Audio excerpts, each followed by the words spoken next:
오늘로서 로마서 21번째 설교고요. 오늘은 로마서 8장 17절, 18절 고난의 의미에 대해서 함께 하나님 말씀을 배워보도록 하겠습니다. 제가 하나님 말씀을 읽겠습니다.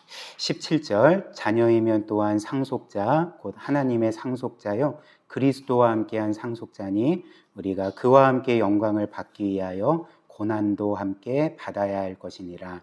생각하건대 현재의 고난은 장차 우리에게 나타날 영광과 비교할 수 없도다. 아멘. 우리는 삶을 살면서 고난을 겪을 때가 있지 않습니까? 그럴 때 이런 생각이 들 때가 있을 것입니다. 내가 하나님의 자녀인데 왜 이런 고난을 겪고 있는 것인가 라는 생각을 아마 누구나 한 번쯤은 해보았으리라 생각을 합니다. 근데 우리가 방금 읽은 이 로마서 8장 17절 18절 말씀은 우리에게 어떤 사실을 알려줄까요? 우리가 하나님의 구원받은 자녀가 되었다는 것이 우리에게 고난을 면제시켜주지 않는다는 것을 우리에게 알려주고 있는 거죠. 그리고 오히려 성경은 우리가 하나님의 자녀로서 영광에 이르기 위해서는 반드시 고난을 받아야 된다. 그 고난은 영광에 이르는 고난이다. 이렇게 우리에게 알려주고 있습니다. 17절 다시 보시면 자녀이면 또한 상속자 곧 하나님의 상속자요 그리스도와 함께한 상속자니 우리가 그와 즉 그리스도와 함께 영광을 받기 위해 고난도 함께 받아야 할 것이니라. 그래서 우리가 그리스도와 함께 영광을 받기 전에 반드시 거쳐야 될 과정이 고난이라고 우리에게 분명하게 알려주는 거죠. 따라서 이 땅에서 우리가 받는 고난이 과거와는 다르게 구원받은 하나님의 자녀로서 받는 고난이라면 우리는 어떤 것을 확신할 수 있겠습니까? 내가 지금 받고 있는 고난이 하나님께서 나를 버리신 증거가 아니구나. 내가 하나님의 자녀이고 여전히 상속자이기 때문에 내가 겪고 있는 고난이 나의 죄에 대한 하나님의 심판이거나 정죄이거나 나를 버렸다는 것을 의미하지를 않는 거구나. 이것을 우리가 알게 되는 거죠. 오히려 우리가 지난 시간에 본 로마서 8장 1절은 뭐라고 말합니까? 그러므로 그리스도 예수 안에 있는 자에게는 결코 정죄함이 없다. 어떤 경우에도 어떤 죄로 인해서도 우리는 정죄를 받지 않고 따라서 우리가 겪는 고난이 하나님의 우리의 죄에 대한 징계일 수는 있습니다. 사랑의 매일 수는 있지만 우리를 버리는, 우리를 심판하는 그분의 정죄는 결코 될 수 없다는 것을 우리가 일단은 기억해야 하고요. 그래서 제가 말씀드린 것처럼 우리가 이 땅에서 받는 고난은 하나님의 자녀로서 우리가 영광에 이르도록 하는 한 과정임을 우리가 이 말씀을 통해 확인할 수가 있는 거죠. 따라서 저는 오늘 이 말씀을 가지고 여러분들과 함께 이 고난에 대해서 세 부분으로 살펴보고자 합니다. 첫 번째는 우리가 인생에서 어쩔 수 없이 당하는 고난을 살펴볼 거고요. 두 번째는 그 고난이 우리를 영광으로 인도한다는 것. 그리고 세 번째로는 우리가 먼 훗날 얻게 될 영광으로 우리는 이 세상에서 고난을 넉넉하게 이겨낼 수 있다는 것. 그래서 첫 번째는 어쩔 수 없이 당하는 고난, 즉 누구나 당하는 고난. 그리고 두 번째는 영광에 이르게 하는 고난. 그리고 세 번째는 그 영광이 고난을 이기게 한다는 것. 이렇게 순서대로 살펴보겠습니다. 첫 번째로 어쩔 수 없이 받는 고난입니다. 이 어쩔 수 없이 받는 고난이라는 것은 제가 이름 붙였는데요. 신자이든 불신자이든 이 세상을 살아가면 반드시 겪게 되는 고난입니다. 그렇기 때문에 어쩔 수 없이 받는 고난인 거죠. 그래서 이처럼 우리는 이 땅을 살면서 여러 고난을 겪게 됩니다. 때로는 여러 질병으로 인해 고통을 겪고요. 때로는 예기치 못한 사고를 당해서 고난을 겪기도 하고요. 또 때로는 거의 일어나진 않지만 자연재해로 고난을 당하기도 하고, 그리고 모든 이들은 나이가 들고 또 노쇠해지면서 점점 쇠약해지면서 고난을 겪게 되는 거죠. 그리고 결국에 우리 모두는 이제 죽게 됩니다. 그렇다면 우리는 왜 이런 고난을 겪는 걸까? 우리는 이미 구원을 받았지만 우리가 고난을 겪을 수밖에 없는 이유는 이 세상 자체가 아직은 구속받지 못한 세상이기 때문에, 죄로 인하여 깨트려지고 망가진 세상이기 때문에, 우리가 그 안에서 살기 때문에 우리는 여전히 고난을 겪게 됩니다. 그래서 이를 잘 보여주는 게 로마서 8장 20절부터 22절 말씀인데 한번 보십시오. 로마서 8장 20절. 피조물이 허무한데 굴복하는 것은 자기 뜻이 아니요 오직 굴복하게 하시는 이로 말미암음이라. 지금 피조물, 이 세계 자체가 허무한데 굴복되어 있다고 말합니다. 여기서 허무한데라는 것은 없는 것, 헛된 것을 의미하는 거거든요. 그러니까 이 세상의 모든 것들은 다 쇠하잖아요. 썩잖아요. 결국에는 없어지는 것 아니겠습니까? 그러니까 죽음에 속박되어 있다는 거죠. 모든 것이. 21절. 그 바라는 것은 피조물도 썩어짐의 종노릇한 데서 해방돼요. 여기서도 피조물이 썩어짐의 종노릇하고 있다. 그래서 하나님의 자녀들의 영광의 자유에 이르는 것을 바라고 있다. 또 22절. 피조물이 다 이제까지 함께 탄식하며 함께 고통을 겪고 있는 것을 우리가 아느니라. 이렇게 말하고 있는 거죠.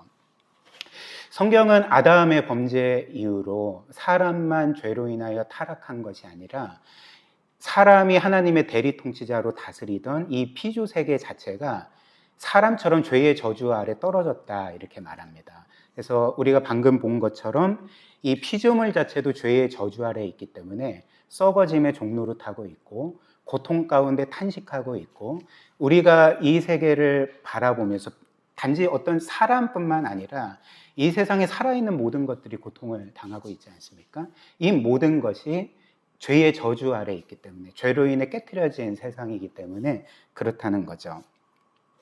그리고 또한 이 세상만 죄로 인해 깨트려지고 망가져 있는 것만이 아니고 사람이 죄로 인해 깨트려지고 망가져 있습니다. 이상순 씨라고 아십니까? 이효리 씨의 남편인 이상순 씨가 이런 말을 하는 것을 들었습니다. 효리야,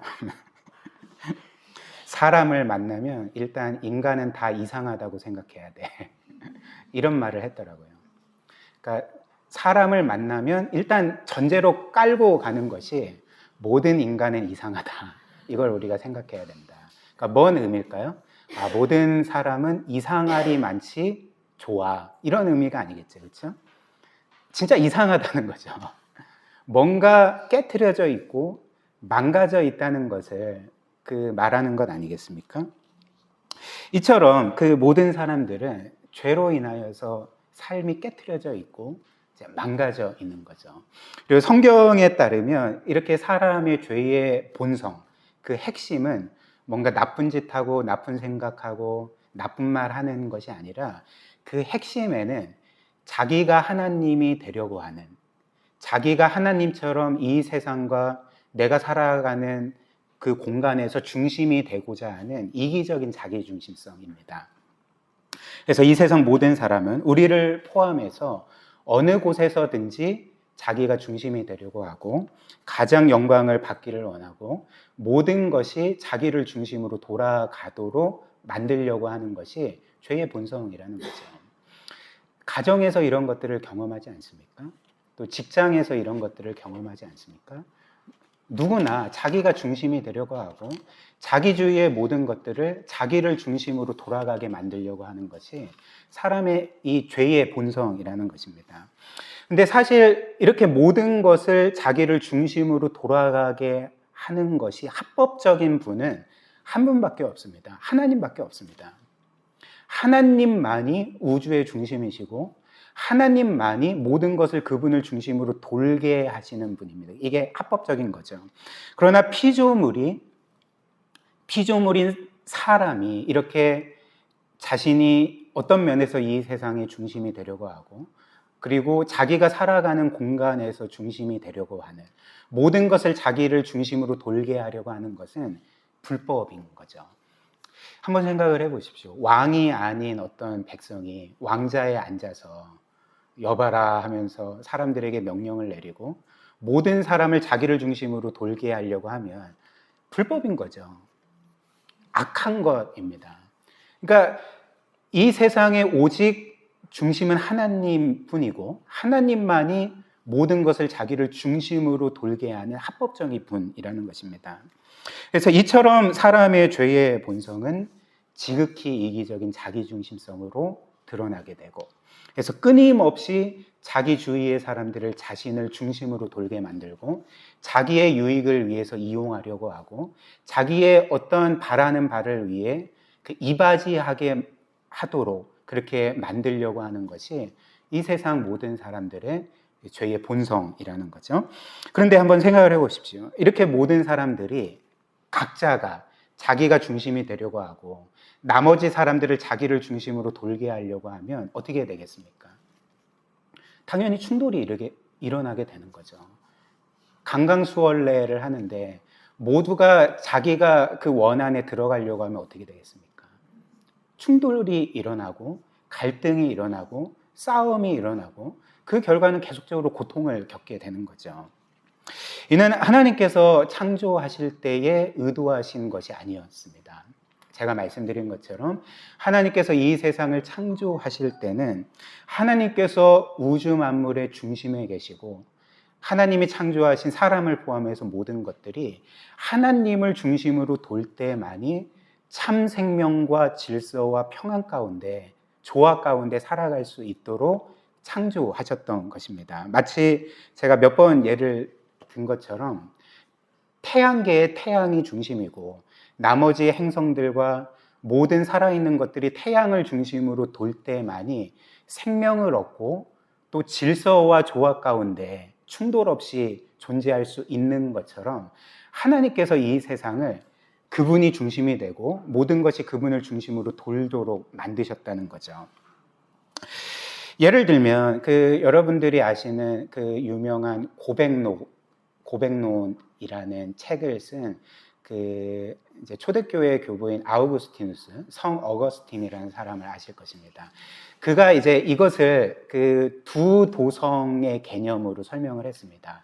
두 왕국 개념으로 설명을 했는데 그 두 왕국은 어떤 것이냐면 하나님의 나라와 세상 나라입니다. 하나님의 왕국, 세상의 왕국인 거죠. 일단 하나님의 나라는 하나님께서 태초에 이 세상을 창조하실 때 의도하신 세상입니다. 말씀드린 것처럼 이 하나님 나라는 하나님을 중심으로 도는 나라입니다. 특별히 하나님을 향한 사랑을 중심으로 도는 나라거든요. 그래서 모든 이들이 그 선하신 하나님의 사랑을 받고 감화되고 감사하여서 그분을 중심으로 살아가는 거죠.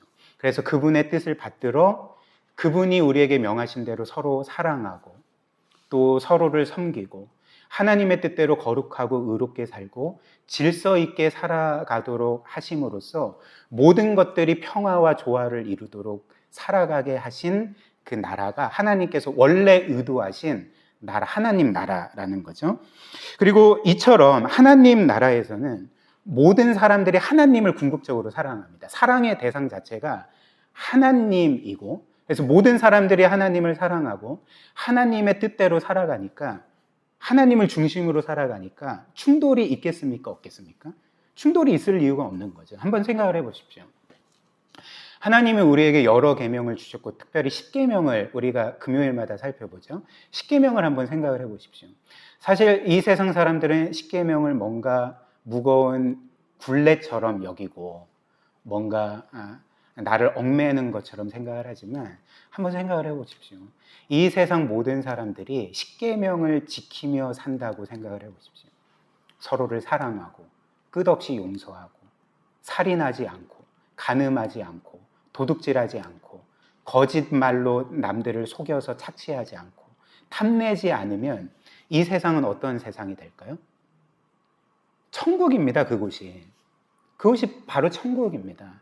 그 어떤 충돌도 없이 모든 사람들이 완벽한 평화와 조화 가운데 살아가는, 생명을 누리며 살아가는 나라가 이 하나님 나라라는 거죠. 그리고 이렇게 하나님께서는 그 나라가 죄로 인하여 깨트려졌잖아요. 근데 이후에 하나님께서 그리스도를 통해 한 사람 한 사람을 구원하시고 그들을 교회로 모이게 하셔서 이제 이곳이 하나님께서 원래 의도하신 하나님 나라가 되도록 하셨던 것입니다. 그래서 교회가 지향하는 바는 이렇게 하나님을 사랑함으로써 하나님을 중심으로 사는, 하나님의 뜻대로 살며 이곳이 천국이 되도록 만드는, 그리고 이제 점점 이제 그리스도를 증거하고 복음을 전함으로써 이 하나님 나라를 계속적으로 확장해 가는 것이 바로 이 교회이라는 거죠. 그렇다면 이제 이 하나님 나라가 하나님 사랑을 중심으로 돌아간다면 퀴즈 하나 낼까요? 세상 나라는 어떤 사랑을 중심으로 돌까요? 하나님 나라가 하나님 사랑을 중심으로 도니까 세상 나라는 세상 사랑을 중심으로 도는 거겠구나 이렇게 생각하기 쉽잖아요.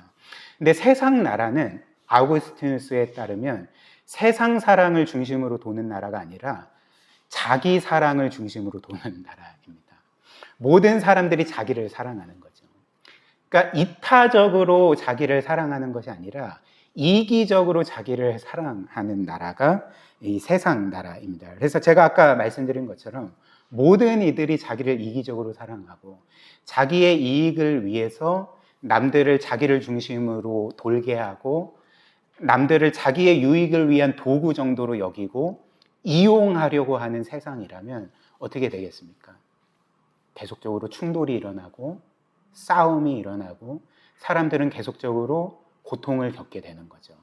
그래서 개인과 개인이 충돌하여 고통을 겪고 사회와 사회가 충돌하여 고통을 겪고 나라와 나라가 충돌하여 전쟁이죠. 수많은 사람들이 죽지 않습니까? 이 모든 것이 뭐 때문에 그렇습니까? 결국에는 너는 나에게 굴복해야 된다. 너는 나의 유익에 이바지해야 된다라는 이기적인 자기중심성이 개인 차원에서, 사회 차원에서, 더 넓게는 국가 차원에서 발현되기 때문에 이 세상이 지옥과 같은 세상이 된다는 거죠. 또한 우리는 이 세상의 이런 죄로 인한 악한 구조 때문에 그리고 다른 사람들의 죄 때문에 고통을 받을 뿐만 아니라 우리 자신의 죄 때문에 계속 고통을 받게 됩니다. 이기적인 사람이 행복하겠습니까? 그렇지 않죠. 이기적인 사람은 남도 불행하게 만들고 자기도 불행해지는 것입니다. 자기의 삶을, 자기의 인격과 자기의 영혼을 계속적으로 파괴해 나가는 거죠. 이처럼 죄는 모든 것들을 파괴하고 우리에게 고통을 안겨줍니다. 이런 세상에 우리가 살아가기 때문에 우리는 이 세상에서 어쩔 수 없이 계속 고통을 당하게 되는 거죠. 이게 우리가 결코 피할 수 없는 고통, 고난입니다. 그 다음 두 번째로, 그러나 하나님의 자녀로서 우리가 겪는 고난은 이제 어쩔 수 없이 당하는 고난이 아니라 오늘 말씀처럼 영광에 이르게 되는 고난이 되는 거죠. 하나님이 우리의 고난을 그렇게 바꿔 가신다는 것입니다. 그래서 17절 한번 다시 보십시오. 그와 함께 영광을 받기 위하여 고난도 함께 받아야 할 것이니라. 영광을 받기 위해서 고난도 받아야 된다. 즉 너희의 고난은, 하나님의 자녀로서 받는 고난은 너희를 영광으로 인도할 것이다. 우리에게 이렇게 약속합니다. 그렇다면 우리가 겪는 고난은 어떻게 우리에게 영광이 될까? 어떻게 영광으로 가는 과정이 될까? 첫 번째로 이 고난은 우리를 그 과정에서 그리스도 닮은 형상으로 계속적으로 빚어가기 때문에 그렇습니다. 그래서 우리를 그리스도의 형상으로 영광스럽게 빚어가고 성장시켜 가기 때문에 이 고난이 우리에게는 영광으로 가는 과정이 된다는 거죠. 로마서 5장 2절부터 4절 한번 보십시오. 또한 그로 말미암아 우리가 믿음으로 서 있는 이 은혜에 들어감을 얻었으며 하나님의 영광을 바라고 즐거워하느니라. 다만 이뿐 아니라 우리가 환난, 고난 중에서도 즐거워하나니 이는 환난은 인내를, 인내는 연단, 여기서 연단은 이제 그리스도 닮은 성품을 의미합니다. 연단을, 그리고 연단은 소망, 즉 영광을 이루는 줄 알미로다. 이렇게 말합니다. 즉 성경은 우리가 하나님의 영광을 바라고 즐거워한다면 우리가 겪는 고난과 고통과 환난 자체가 어떻게 한다고 말합니까? 우리로 하여금 인내하게 만들고, 믿음으로 인내하는 것은 우리에게 그리스도 닮은 그 성품을 만들어내고 그리고 그리스도 닮은 성품은 우리로 하여금 더 큰 영광을 소망하게 하고 확신하게 한다라고 우리에게 알려주는 거죠. 이것이 바로 고난이 우리에게 영광이 되는 첫 번째 이유인 것입니다. 사실 오늘 이 말씀처럼 우리의 삶에 그런 일은 없겠지만 우리에게는 고난이 있어야 영광에 이르지만 만약에 우리의 삶에 고난이 전혀 없다면, 그래서 우리의 삶이 우리의 뜻대로 다 되게 된다면 우리는 어떻게 되겠습니까? 오늘 말씀처럼 우리는 고난이 없으면 인내할 일이 없을 것입니다. 그리고 인내할 일이 없으면 우리는 그리스도와 같은 형상으로 연단될 수 없고 빚어져 갈 수 없을 것입니다. 그렇다면 우리는 장차 큰 영광을 생각지도 않고 그것들을 그냥 가볍게 여기거나 무시하면서 이 세상이 전부인 것처럼 여기면서 살아가게 될 것입니다. 그러니까 인내가 없으면 영광이 없는 거죠. 인내가 없으면 그리스도의 성품 중 어떤 것도 우리에게 그렇게 개발될 수 없고 생겨날 수 없다는 것입니다. 한번 생각을 해보십시오. 그리스도께서 이 세상에 계실 때에 사람들을 사랑하셨습니다. 근데 그 분께서 사람들에게 베푸신 사랑은 어떤 사랑이었습니까? 사랑받을 만한 사람들을 사랑한 사랑이 아니라 결코 사랑할 수 없는, 너무나도 사랑하기 힘든 사람들, 심지어 자신을 원수처럼 대하는 그 사람들을 끝까지 사랑한 사랑 아니었습니까? 그리고 그리스도께서 사람들을 이처럼 사랑하시기 위해서는 인내하셔야 됐던 거죠. 그리스도도 인내하셔야 됐고 인내를 통해 사랑을 하셨던 것입니다. 우리도 마찬가지입니다.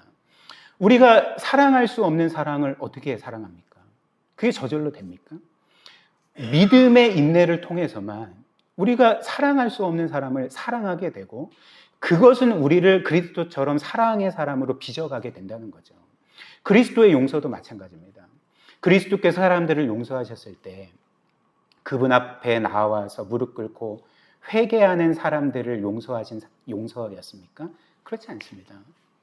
결코 용서하지 않고 용서를 빌지 않고 도리어 그분을 십자가에 못 박은 자들을 향하여서 아버지여 저들은 저들의 죄들을 알지 못합니다. 저들이 행하는 것이 뭔지 알지 못합니다. 그러나 저들을 용서해 주십시오 라고 하신 것이 그리스도의 용서였습니다. 즉 그리스도는 우리를 용서하시기 위해서는 인내하셔야 했던 거죠. 우리도 마찬가지입니다. 인내 없이는 용서도 없는 거죠. 또한 원수 같은 사람들을 선대하는 것, 의를 행하는 것, 거룩하게 살아가는 것, 남들을 섬기는 것, 이 모든 것들이 인내 없이는 이루어질 수 없다는 것입니다. 그래서 이 고난은 이처럼 우리로 하여금 인내함으로써 사랑하게 하고 용서하게 하고 믿음으로 견디게 하고 하나님을 붙들고 신뢰하게 하고 고난 중에서도 하나님의 뜻대로 살아가려고 애쓰게 함으로써 우리를 계속적으로 그리스도 닮은 형상으로 만들어가는 거죠. 이것이 바로 고난이 우리에게 영광이 된다라는 의미가 됩니다. 그래서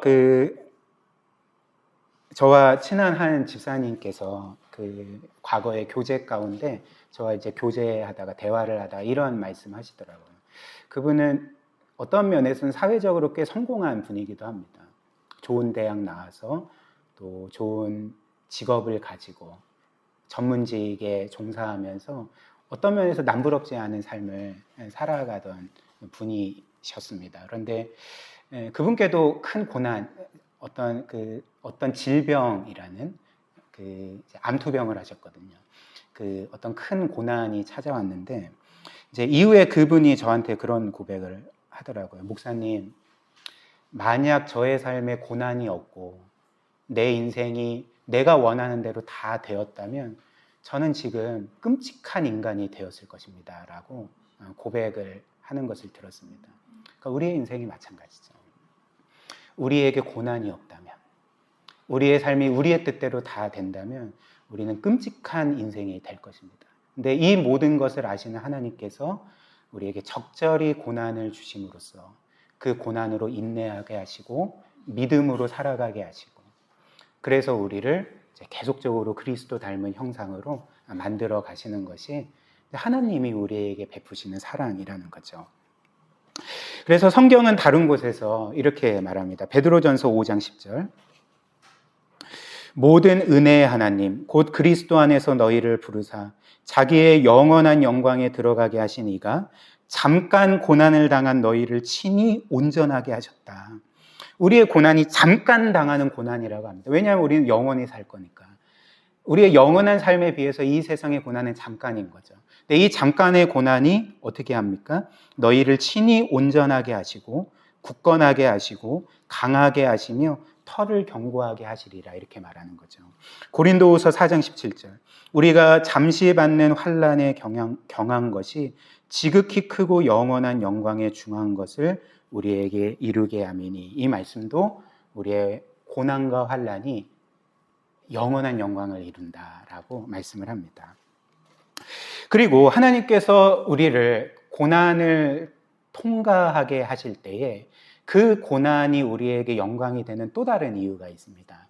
그 이유는 바로 뭐냐면 고난을 통해 하나님은 우리가 진짜 믿는 신, 우리가 진짜 우리의 모든 소망을 거는 그 거짓 우상을 드러내고 그 우상을 끊어내게 하신다는 거죠. 그래서 참되신 하나님께로 돌아가게 하신다는 것입니다. 이것이 고난이 우리에게 영광이 되는 또 다른 이유입니다.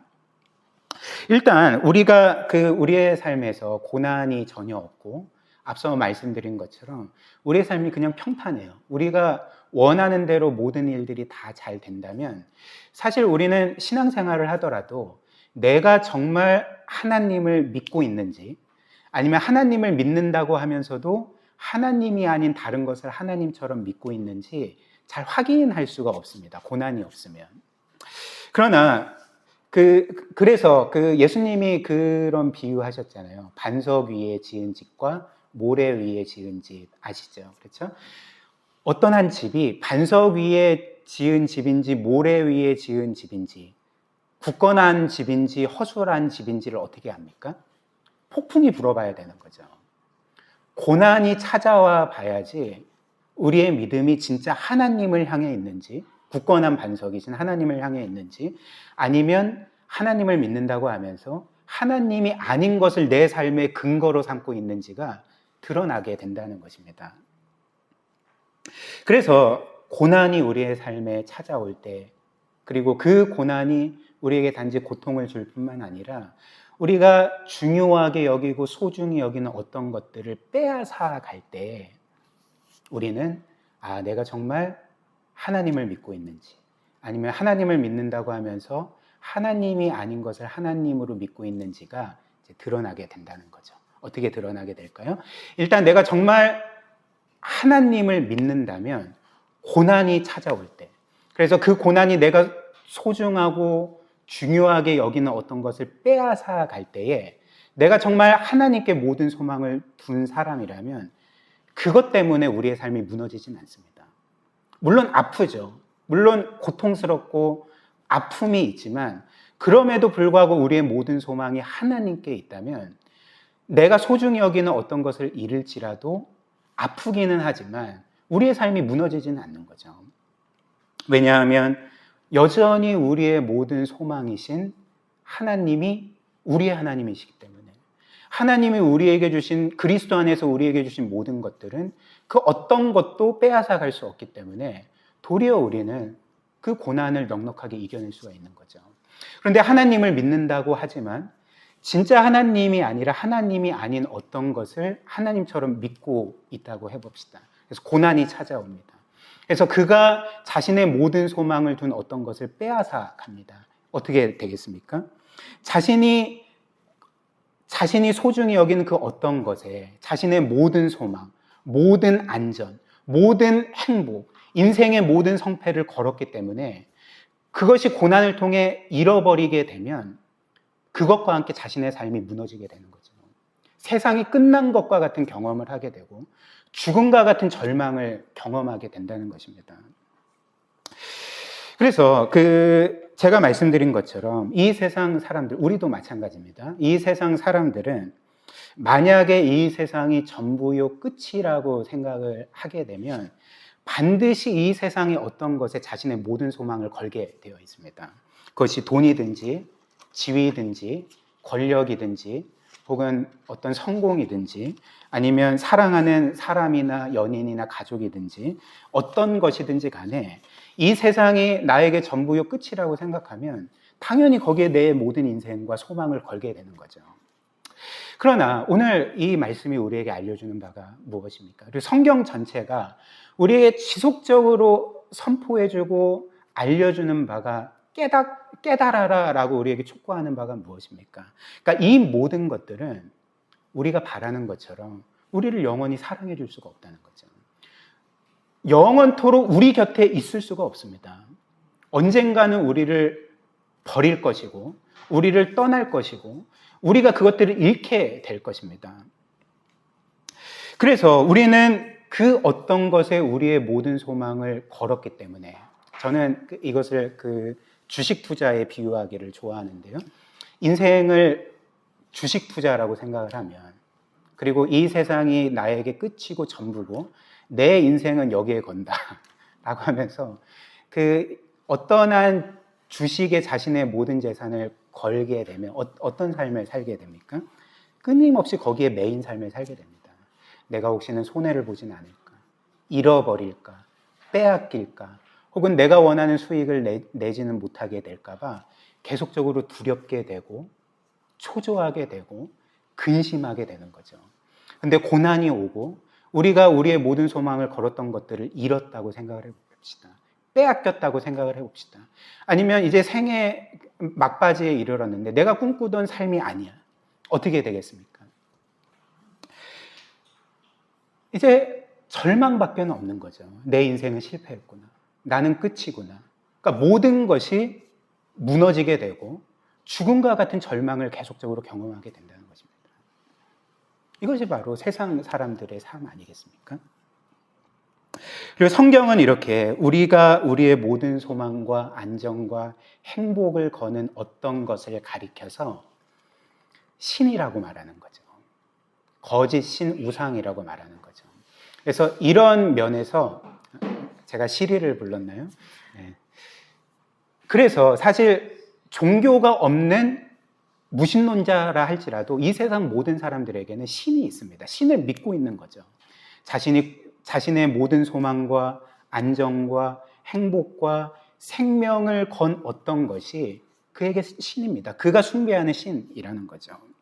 근데 고난이 올 때, 그리고 이것들을 잃어버리게 될 때 우리가 깨닫게 되는 바, 하나님의 은혜로 깨닫게 되는 바가 무엇입니까? 아, 이것이 나를 영원히 사랑해 주지 못하는구나. 아, 이것이 나를 영원히 지켜주지 못하는구나. 아, 이것이 내가 그토록 바라는 모든 것들을 결코 줄 수가 없는 거구나. 언제든지 나를 버릴 수 있고 나를 정죄할 수 있는 거구나. 나를 영원히 사랑해 주실 분, 나를 영원토록 받아주실 분, 나를 영원토록 보배롭게 여겨주실 분은 참되신 하나님밖에 없구나라는 것들을 깨닫게 됨으로써 그 하나님께로 돌아가게 되는 거죠. 이것이 고난이 우리에게 행하는 일입니다. 따라서 많은 성도들이 얘기를 들어보면 과거에 그렇게 영적으로 방황하다가 어떻게 하나님께로 주께로 돌아오게 됩니까? 거의 대부분은 고난을 통해 돌아옵니다. 거의 대부분은 어떤 고난을 겪음으로써 깨닫고 돌아오게 되는 거죠. 이것이 바로 하나님께서 우리의 삶에서 이 고난을 사용하셔서 이루시는 놀라운 은혜가 되는 것입니다. 그래서 끊임없이 우리로 하여금 우리가 하나님 대신 붙드는 거짓 신들을 드러내시고 그것들의 헛됨을 깨닫게 하시고 버리게 하시고 그래서 참되신 하나님 안에 나의 모든 소망과 내가 원하는 모든 것들이 있다는 것을 계속적으로 깨닫게 하심으로써 그분 안에서만 평안과 안식을 누리게 하시는 것입니다.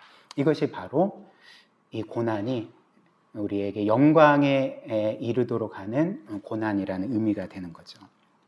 마지막 세 번째, 성경은 이렇게 우리의 고난이 우리를 영광으로 인도하는 과정일 뿐만 아니라 이제 마지막으로 우리가 그렇게 장래에 얻게 될 영광으로 우리는 현재의 고난을 넉넉히 이겨낼 수 있다 말합니다. 18절 한번 보십시오.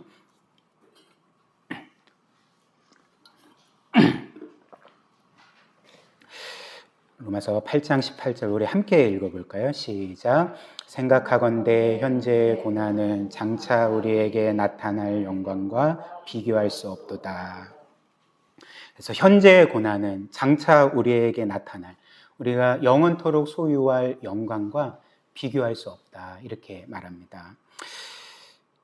이 세상은 고난을 이기는 법에 대해서 보통 이렇게 두 가지로 말하는 것 같습니다.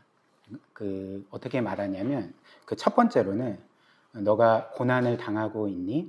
이를 꽉 깨물고 의지력으로 그것을 이겨내라. 이렇게 말하든지, 니체가 이런 말을 했다고 하잖아요. 나를 죽이지 못하는 고통은 나를 더 강하게 할 뿐이다.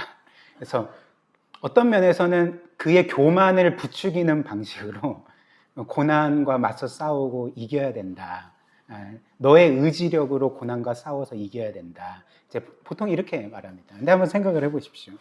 만약 이렇게 자신의 능력과 의지력으로 고난을 이겨야 되는 것이라면 모든 사람이 고난을 이길 수 없습니다.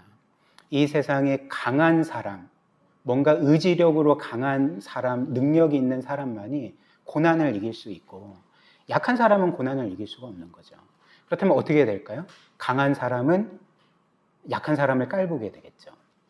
그리고 약한 사람들은 나는 고난을 이기지 못하니까 나는 실패자구나, 나는 약자에 불과하구나 절망하게 되지 않습니까? 혹은 이 세상은 또 한 가지 이 고난을 이기는 법을 너가 고난을 겪고 있니? 그러나 걱정하지 마. 너의 삶은 잘 될 거야. 이렇게 말합니다. 그런 노래도 있잖아요. 뭐 잘 될 거야 뭐 이런 노래도 있잖아요. 이렇게 말합니다. 근데 사람들은 이 노래 그리고 이런 어떤 구호 같은 용기를 붙돋는 이런 말들을 좋아하긴 하지만 사실 이 세상에서 잘 될 거야 라는 말보다 더 공허한 말이 없습니다. 잘 될 거야 라는 말보다 더 헛된 말이 없습니다. 왜 그럴까요? 잘 될 거야 라고 하지만 잘 될 수 있는 근거가 없기 때문에 그런 거죠. 뭔가 근거를 제시하고 잘 될 거야 라고 말해야 되지 않겠습니까? 근데 그냥 근거 없이 잘 될 거야 라고 그냥 말을 하는 거죠. 그냥 어떤 면에서 정신승리인 거죠.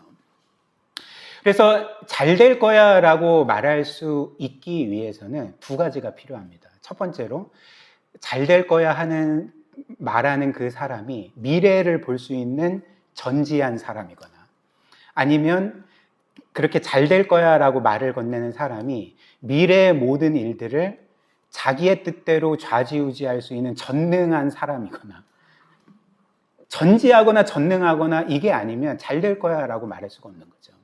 그래서 이런 면에서 이 세상 모든 사람에게 잘 될 거야 라고 말씀하실 수 있는 분은 한 분밖에 없습니다. 하나님밖에 없는 거죠. 따라서 성경은 단지 우리에게 고난을 겪는 우리에게 너는 이 꽉 물고 의지력으로 그 고난을 이겨야 된다 라고 말하지도 않고요. 혹은 단지 근거 없이 어떤 그냥 잘 될 거야 라고 하면서 정신 승리를 요구하지 않습니다. 성경은 이 고난을 겪는 우리에게 어떻게 하면 고난을 이길 수 있다고 말합니까? 너를 보지 말고 혹은 고난 자체를 보지 말고 하나님을 보라라고 말씀을 하는 거죠. 고난보다도 무한히 크신 이 세상 모든 일들을 주관하시는 하나님을 바라보라고 말씀을 하시는 것입니다.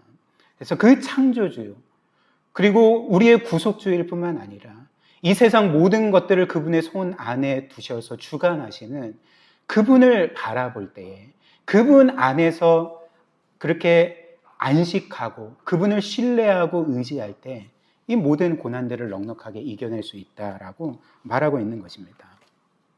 또한 성경은 이렇게 하나님을 바라보라라고 우리에게 촉구할 뿐만 아니라 하나님께서 너희에게 주실 그 장래의 영광을 바라보라라고 말을 하는 거죠.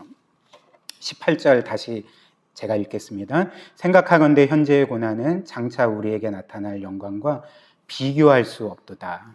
그래서 우리가 먼 훗날 얻게 될 그 영원한 영광은 이 세상에서 우리가 겪는 여러 고난들, 상실들, 아픔들, 슬픔들, 어떤 손해, 실패들 이런 것과는 비교할 수 없을 정도로 영광스러운 것이기 때문에 그래서 너희는 이 세상에 너희가 잃거나 실패하는 것을 보지 말고 너희가 이미 그리스도 안에서 소유한 그 영원한 영광을 바라보게 될 때 그래서 제가 말씀드렸잖아요.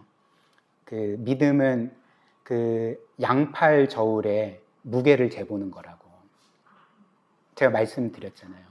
그래서 이 세상의 고난과 아픔과 실패를 한쪽 저울에 올려놓고 다른 쪽 저울에 하나님을 올려놓는 거죠. 우리가 얻을 영광을 올려놓는 것입니다. 넉넉하게 이겨낼 수가 있는 거죠. 물론 하나님께서 그 오늘 말씀처럼 너희의 고난은 잠깐이고 너희의 영광은 영원할 거다라고 말씀하실 때에 하나님은 우리의 고난을 뭔가 가볍게 여기셔서 그런 말씀을 하시는 것은 결코 아닙니다. 우리의 고난은 그 아픈 것이죠. 중한 것입니다. 아무것도 아닌 게 아닌 거죠. 그러나 그럼에도 불구하고 하나님께서는 이런 말씀을 하실 수 있는 것이 그 이유가 뭔지 아십니까? 하나님도 우리가 겪는 고난을 겪어보셨기 때문에 하나님도 그래서 우리의 모든 고난들을 우리보다도 더 잘 아시기 때문에 이런 말씀을 하실 수가 있다는 것입니다. 한번 생각을 해보십시오. 하나님이신 예수 그리스도께서 이 세상에 오셨을 때 우리가 인생에서 겪을 수 있는 모든 고난을 그분이 다 겪으셨습니다. 그분은 사랑하는 사람들에게 배신도 당하셨고요. 심지어는 자신의 사랑하는 제자들에게 배반을 당하셨습니다. 그리고 그분은 가난도 경험하셨고 배고픔도 경험하셨고 육신의 연약함도 경험하셨고 그분은 사랑한 것밖에 없는데 사람들이 그분을 미워하고 배척하고 폭력을 행하고 저주하고 마지막에는 그 처참한 십자가에 못 박아 죽이지 않았습니까? 그리스도께서는 이 모든 고난을 그분이 직접 경험하셨기 때문에 우리의 고난을 아시고 그리고 우리의 고난을 아신 동시에 그 영원한 영광이 무엇인지를 아시기 때문에 너희의 고난은 아프지만 고통스럽지만 그 고난은 잠깐이고 너희에게 영원한 영광이 기다리고 있다. 그렇기 때문에 너는 이 모든 고난을 넉넉하게 이겨낼 수 있다라고 우리에게 말씀하시는 거죠. 사랑하는 여러분, 우리도 이 세상에서 주님처럼 사람들에게 버림받을 수도 있습니다. 그러나 우리에게는 영원한 하나님의 사랑이 기다리고 있죠. 지금도 받고 있죠. 또한 우리는 이 세상에서 그 어떤 재물이나 재산을 이룰 수도 있을 것입니다. 그러나 우리를 기다리는 것은 무엇입니까? 영원한 나라와 기업과 하나님의 자녀로서 받을 상속인 거죠. 또한 우리는 이 세상에서 뭔가 그 어떤 지위를 이룰 수도 있을 것입니다. 그러나 우리를 기다리는 것은 무엇입니까? 그리스도와 영원토록 모든 것을 다스리는 영광스러운 지위가 우리를 기다리고 있다는 것입니다. 또한 이 세상에서 우리는 계속적으로 육신의 질병과 연약함과 쇠약해짐을 경험하게 될 것입니다. 또 어떤 이들은 불행하게도 어떤 사고로 인하여서 평생도록 장애를 겪는 사람도 있을 것입니다. 그러나 우리 모두를 기다리고 있는 것은 무엇입니까? 우리는 먼 훗날 부활의 날에 영광스러운 몸으로 부활하여서 이제는 육신의 연약함이 아니라 질병이 아니라 장애가 아니라 완벽하고 영광스러운 모습으로서 영원토록 살아가게 된다는 거죠. 또한 우리는 불행하게도 이 세상에서 우리의 사랑하는 가족들을 먼저 떠나보낼 수도 있을 것입니다. 그러나 우리에게 확보된 것은 무엇입니까? 그 영원한 나라에서 우리가 사랑하는 그 모든 사람들을 다시 만난다는 것.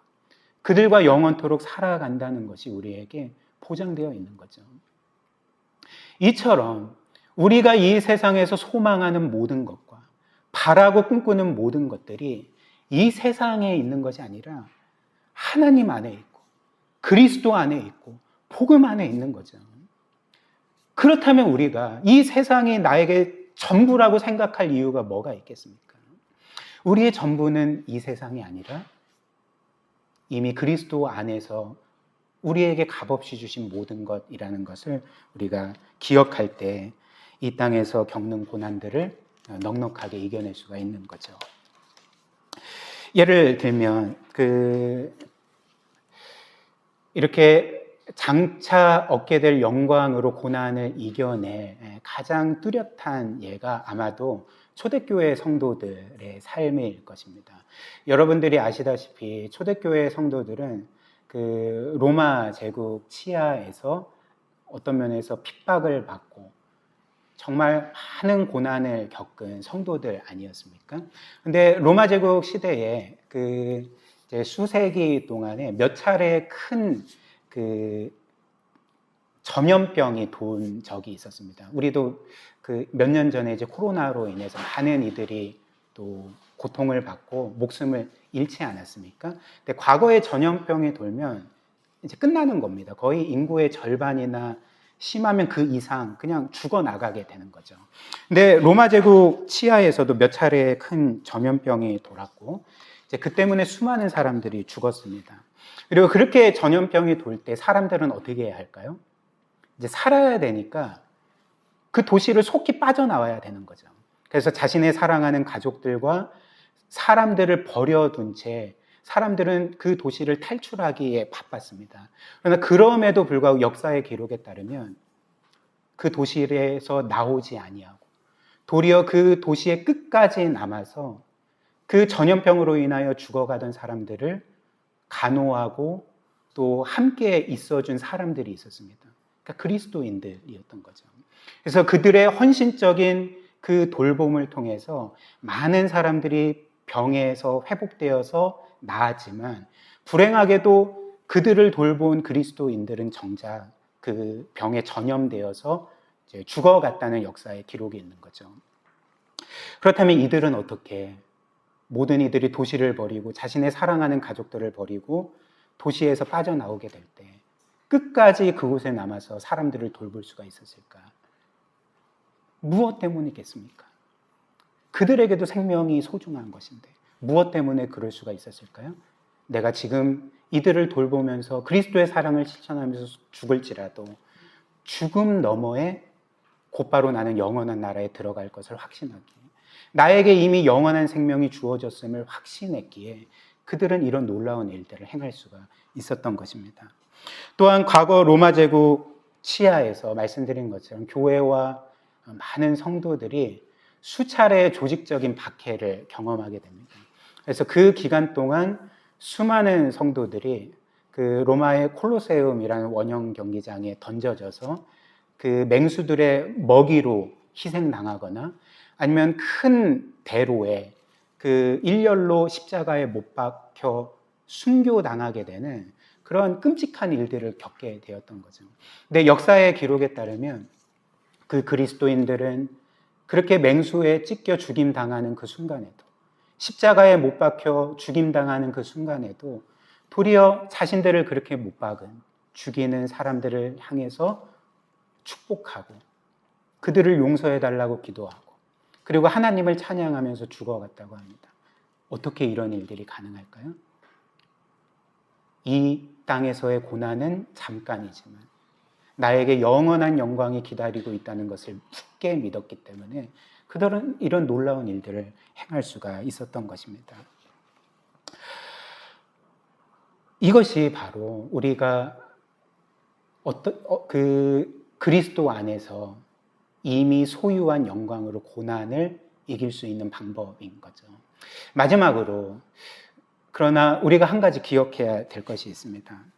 우리가 이렇게 장차 얻게 될 영광으로 고난을 이길 수 있다고 하지만 사실 이 영광은 우리에게 당연히 주어진 것이 아님을 기억해야 한다는 거죠. 우리는 사실 그런 놀라운 영광을 소유할 수 있는 자격이 없는 자들이었습니다. 한번 생각을 해보십시오. 저나 여러분들이나 하나님께 어떤 대단한 일을 했기에 얼마나 거룩하게 살고 얼마나 하나님의 뜻대로 철저하게 순종하며 살았기에 우리가 그렇게 영원한 나라와 기업과 소유와 영광을 누릴 자격이 있겠습니까? 사실 우리는 그 영광을 바랄 수도 없습니다. 기대할 수도 없습니다. 사실 우리가 하나님께 기대할 수 있는 것은 우리의 수많은 죄악으로 인한 그분의 진노와 형벌밖에 없는 거죠. 그렇다면 어떻게 무슨 이유로 우리가 이 장래의 영광을 기대할 수 있고 확신할 수가 있겠습니까? 우리가 행한 일이 아니라 우리를 영원토록 영광스럽게 하시기 위해서 그 하나님의 외아들이신 예수 그리스도께서 자신의 영광을 버리셨기 때문에 그렇다는 거죠. 빌립보서 2장 6절부터 8절 한번 보십시오.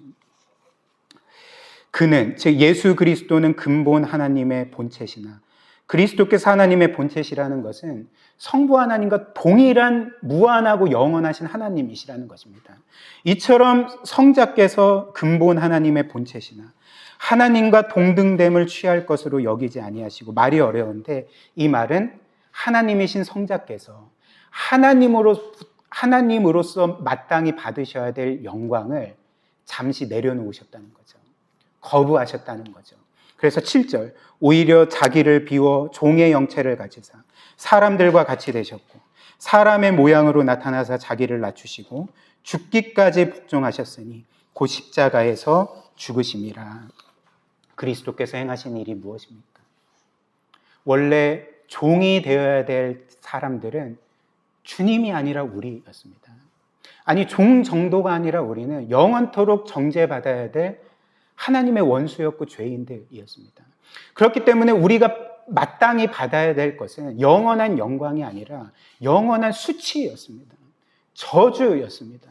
그럼에도 불구하고 그런 우리가 영원한 영광을 얻게 된 것은 그리스도께서 그 하나님이신 분이 하나님의 영광을 내려놓으시고 자신을 더 이상 하나님으로 여기지 않고 종의 형체를 가지시고 우리를 죽기까지 섬기시고 자기의 모든 영광을 우리를 위하여 포기하심으로써 그분 대신 우리가 장래의 영원한 영광을 얻게 되었음을 이 말씀이 우리에게 알려준다는 것입니다.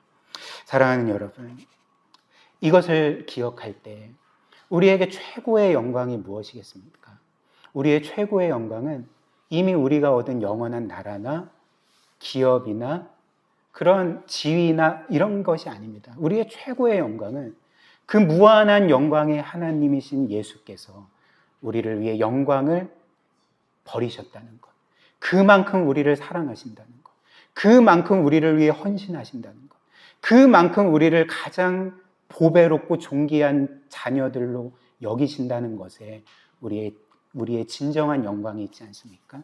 이 영광을 기억할 때 우리는 더 이상 이 세상의 영광을 구하는 삶을 살지 않게 될 것입니다.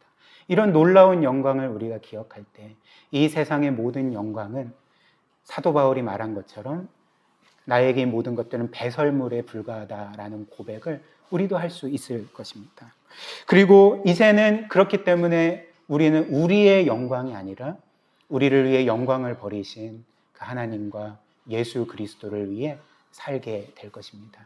이 영광 안에서 늘 기뻐하고 진정한 안식과 평안을 누리고 감사함으로써 주를 위해 살아가는 저와 여러분들이 되시기를 주님의 이름으로 축복합니다.